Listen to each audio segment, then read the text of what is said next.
Willie Lam is adjunct professor of Chinese studies at the Chinese University of Hong Kong, and he joins us live from Hong Kong. Willie, good to talk to you. These 13,000 some residents in Wukan have really become a symbol of protest, but it seems their time might be running out. Well, definitely. This time, the administration under President Xi Jinping is taking no chances. So the Guangdong authorities have deployed at least several hundred paramilitary police, as well as other policemen, to crack down hard on this rebellious villages in Wukan, which is very close to Hong Kong. What has been their main problem over the 5 years that they have been protesting?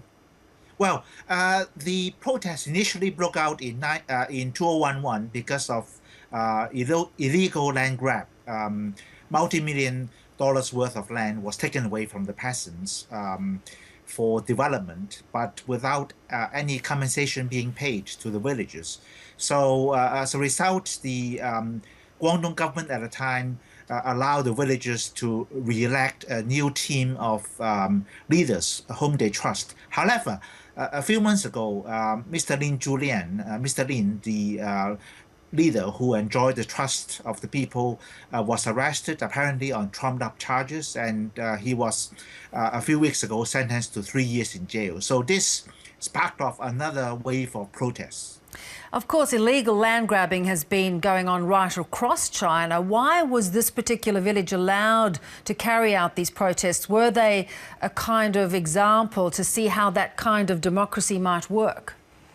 Well, the government was in a more tolerant mood 4 or 5 years ago when they allowed the villagers to have a new election.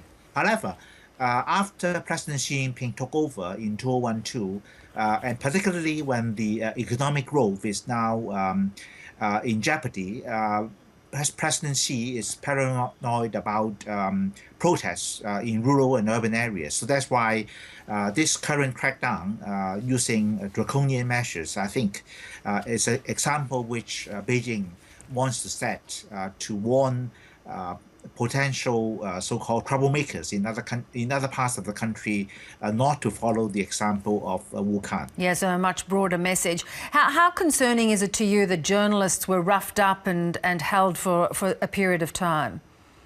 Well, actually, the climate for covering China by journalists from Western countries as well as from Hong Kong has been deteriorating. So the fact that at least 5 Hong Kong journalists, in addition to a few others from Western countries, were roughed up yesterday is a bad sign for transparency and also for press freedom throughout China.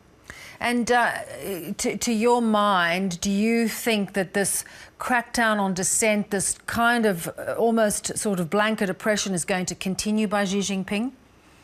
Well, it looks like if the economy is not doing so well as expected, we're expecting huge layoffs of workers to the tune of 4 or 5 million. So what's happening in Wukan can be perceived as a preemptive measure by the government to prevent the spread of protests, which which come to about more than 100,000 cases every year. Willie Lam, always good to have you on the program. Thank you. Thank you.